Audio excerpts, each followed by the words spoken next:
All good guys. तो एक और आईपीओ आ चुका है जिसका नाम है आरडी इंडस्ट्री। तो बहुत सारे लोगों ने इंडोमिम में अप्लाई किया था, उनको तो अलॉटमेंट मिल चुका था। उसके बाद एक आया एमबी इलेक्ट्रो सिस्टम।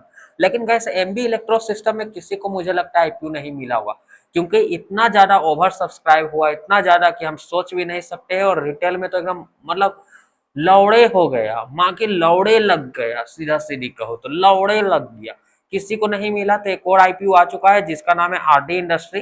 अब देखते हैं इस आईपीओ में हमें कितना फायदा हो सकता है, क्या हमें ये आईपीओ अप्लाई करना चाहिए या नहीं करना चाहिए, लॉन्ग टर्म के लिए करें या लिस्टिंग गेन के लिए करें, लिस्टिंग गेन होगा या नहीं होगा, शॉर्ट टर्म क्या है। तो चलिए हम सब चीज इस आईपीओ का डिटेल में आपको बताते हैं। तो सबसे पहले आईपीओ का नाम है आरडी इंडस्ट्री। अब आगे का बात करते हैं कि आईपीओ डिटेल क्या है। तो आईपीओ डिटेल हम बात करते हैं तो आईपीओ ओपन हो रहा है 5 अगस्त से 7 अगस्त को क्लोज हो जाएगा। प्राइस बैंड है इसका 50 से लेकर 53, यानी 53 ही मान लीजिए, 53 में सबको मिलेगा। लोट साइज है एक लोट में 281 शेयर। मिनिमम इन्वेस्टमेंट है आपका 14,893 रुपए। इशू साइज है 425.87 करोड़ का। ठीक है, ठीक है, ये समझ आ गया। अब हम बात करते हैं ये लिस्टिंग कहाँ होगा, बीएसई एनएससी पे होगा, ये सबको पता है। अब हम बात करते हैं कि कंपनी करती क्या है, ये भी तो पता होना चाहिए भाई कि जैसे कि कंपनी करेगी क्या, तब ना हम लोग आईपीओ में अप्लाई करेंगे। कंपनी के बारे में जानेंगे नहीं तो क्या पता। तो सबसे पहले हम बात करते हैं कंपनी करती क्या है। तो आरडी इंडस्ट्री इंडिया की लीडिंग सेकेंडरी लीड रिसाइलिंग कंपनी में से एक है। कंपनी का काम क्या है, कंपनी यूज्ड बैटरीज की रिसाइकल करती है, हाई प्रायोरिटी लीड बनाती है, लीड एलॉय बनाती है, बैटरी मैन्युफैक्चरिंग को सप्लाई करती है। इसके कस्टमर ऑटोमोटिव बैटरी और इंडस्ट्री बैटरी कंपनीज है। एमबी ईवी और बैटरी डिमांड बढ़ने से फ्यूचर में ग्रोथ का कंपनी का अपॉर्चुनिटी मिल सकता है। मतलब कि कंपनी सीधा सीधी बैटरी को रिसाइकिल करती है, उसमें एक लीड होता है, उसे ही ये हाई प्योरिटी लीड बनाती है और फिर कंपनी को वापस देती है। मतलब सीधा सीधी इसका बैटरी का रिसाइलिंग का काम है। और ईवी में जिस टाइप में अभी बैटरी ही लग रहा है, तो ये कंपनी फ्यूचर में भी ग्रोथ करेगी, क्योंकि ईवी में तो बैटरी लग रहा है, बैटरी भी खराब होगा तो फिर उसे रिसाइकिल किया जाएगा, तो इस कंपनी के पास आएगा।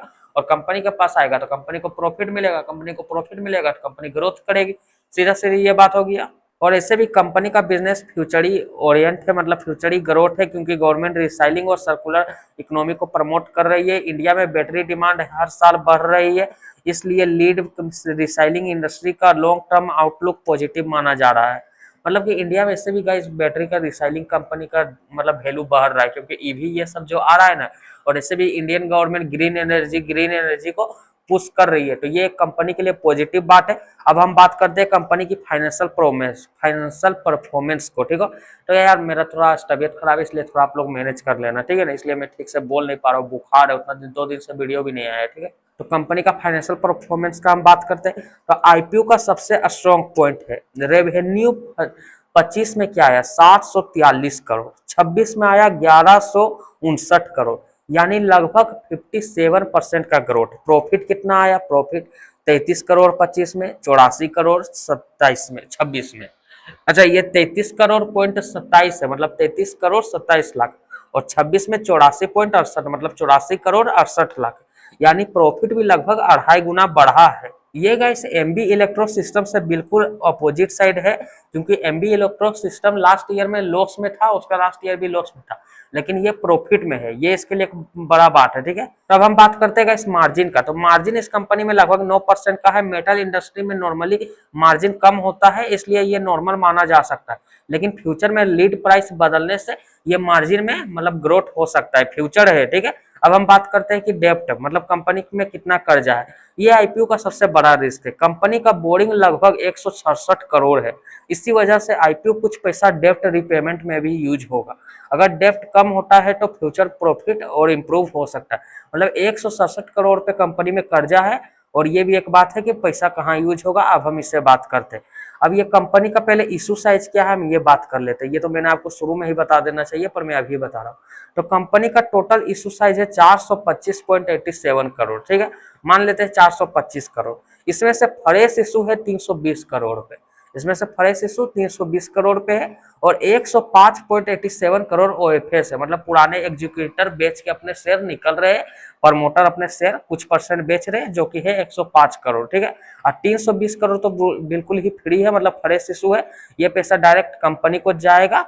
अब बात करते हैं कि ये पैसा यूज कहाँ होगा, तो आईपीओ का पैसा कहाँ जाएगा, हम इससे बात करते हैं। तो फ्रेश इशू में जो पैसा है 220 करोड़ वर्किंग कैपिटल में यूज होगा, ठीक है, मतलब वर्किंग कैपिटल में यूज होगा। 20 करोड़ डेब्ट पेमेंट में होगा, मतलब 20 करोड़ ये अपना लोन चुकाएगा जनरल कॉर्पोरेट पर्पस। ये पॉजिटिव पॉइंट है क्योंकि कंपनी एक्सपेंस और बैलेंस शीट दोनों इंप्रूव करना चाहती है, ठीक है। तो 220 करोड़ तो वर्किंग कैपिटल है, मतलब 220 करोड़ का कंपनी काम करेगी। अब बात करते हैं इसका वैल्यूएशन का, तो वैल्यूएशन लगभग पी इसका 19-20 के आसपास है। मेटल और रिसाइलिंग सेक्टर के हिसाब से वैल्यूएशन बहुत ज्यादा एक्सपेंसिव भी नहीं है और बहुत ही चीप भी नहीं है, मतलब यानी वैल्यूएशन रिजनेबल है, मतलब कि वैल्यूएशन आप मान सकते हैं कि ठीक ठाक है यार, कोई बहुत ज्यादा नहीं है। अब बात करते हैं कि इसका जीएमपी क्या चल रहा है, क्योंकि जीएमपी से ही हम लोग अंदाजा लगाते हैं कि मार्केट ऊपर जाएगा, मतलब इसका लिस्ट कैसा होगा यार, मार्केट ऊपर लिस्ट होगा आईपीओ या नीचे लिस्ट होगा। तो शोरूम का इसका जीएमपी बहुत अच्छा चल रहा था, 13-14 रुपए चल रहा था, ठीक है। लेकिन इधर घट गया, इधर इसका जीएमपी चल रहा है 6 से 7 रुपए, इस बीच में इस नाच रहा है, 6 से 7 रुपए में चल रहा है। अगर मान लीजिए ये लिस्ट हुआ 6 रुपए ऊपर में, तो आपको मान लीजिए 11 से 13% का प्रॉफिट होगा, मतलब कोई बहुत ज्यादा नहीं है। लेकिन शेयर से ज्यादा है तो 1600 से 2000 तक आपका प्रॉफिट हो सकता है अगर इस रेंज में लिस्ट हुआ तो, ठीक है। तो कोई ज्यादा प्रॉफिट नहीं होगा। इसके बाद तो एक और भी आईपीओ आ रहा है, वो तो और उसका जीएमपी बहुत खतरनाक है, मैं उसमें भी शूट करूंगा और आपको वीडियो बना दूंगा। अभी तक वो आईपीओ मेन बोर्ड में आया नहीं है, इसलिए मैंने अभी तक शूट नहीं किया है, तो मैं बता दूंगा। तब हम बात करते हैं ये आईपीओ हमें अप्लाई करना चाहिए या नहीं करना चाहिए। पहले मैं इसका डिटेल कुछ बता देता हूँ। रेवेन्यू ग्रोथ स्ट्रॉन्ग है, प्रॉफिट स्ट्रॉन्ग है, बैटरी रिसाइलिंग थीम है, ईवी डिमांड की बेनिफिट है, ईवी डिमांड की बेनिफिट है, वर्किंग कैपिटल इंप्रूव होगा, मतलब बाकी सब ठीक है। अब कंपनी का खराबी क्या है मैं ये आपको बताता हूँ। हिडन रिस्क, हाई डेप्ट है, कमोडिटी प्राइस रिस्क है, लीड प्राइस वोलेटिलिटी है, ओएफएस भी है, यानी कुछ ओएफएस भी है जो कि थोड़ा सा कंपनी में दिक्कत कर रहा है, फ्रेश से पूरी तरह से नहीं है। तो अब बात करते हैं क्या ये लिस्टिंग गेन देगा, तो कहीं 6 से 7 रुपए का मुझे लग रहा है लिस्टिंग गेन देगा, ठीक है। यानी कि 1000 से लेके 2000 तक का प्रॉफिट तो होगा, मुझे लग रहा है ऐसा। लेकिन ये नहीं सोच सकते कि बहुत बड़ा लिस्टिंग गेन देगा। जैसे कि इंडोमीम लगभग 44% का लिस्टिंग गेन दिया था, उसके बाद फिर उसने ऊपर भागा था, मतलब एक टाइप में मान सकते हैं कि 50% का लिस्टिंग गेन दिया था। लेकिन ये इससे उतना उम्मीद मत रखिए, इससे आप रखिए 10% का उम्मीद तो ठीक रहेगा, इससे ज्यादा उम्मीद रखना ठीक बात नहीं है। अब बात करता हूँ कि मैं इसको रेटिंग कितना दूंगा, ये रेटिंग भी तो देना जरूरी है ना, मैं अपना फाइनल ओपिनियन। तो बिजनेस में से इसे मैं 5 में से 4 स्टार दूंगा, फाइनेंशियल में से मैं इसे 5 स्टार में से 4.8 ही दूंगा, वैल्यूएशन में मैं 5 में से 4.8 दूंगा, 4 दूंगा, 5 में से 4। रिस्क में बहुत ज्यादा आएगा, इस रिस्क में इसमें 3 दूंगा, मैं 3 स्टार दूंगा। लिस्टिंग गेन के लिए मैं 4 स्टार दूंगा, लेकिन बहुत ज्यादा लिस्टिंग नहीं होगा। टोटल में इसे 5 में से 4 दूंगा। तो आप बात करते हैं क्या इसे अप्लाई करना चाहिए या नहीं करना चाहिए, तो मेरा मानना है अप्लाई कीजिए, लेकिन सब पैसा लगा के मत कीजिए, क्योंकि ये आईपीओ जिस दिन लिस्टिंग होगा उस दिन एक दमदार आईपीओ आने वाला है, ठीक है। तब मैं उसमें शूट करूंगा, उसके बाद आप डिसाइड करिएगा कि ये आईपीओ आपको अप्लाई करना है या नहीं करना है। क्योंकि इसके बाद जो मैं हो सकता है कल मैं अपलोड कर दूं, तो वो जो वीडियो आएगा उसमें मैं आपको बताऊंगा कि एक और खतरनाक आईपीओ आ रहा है जिसका जीएमपी बहुत ज्यादा चल रहा है।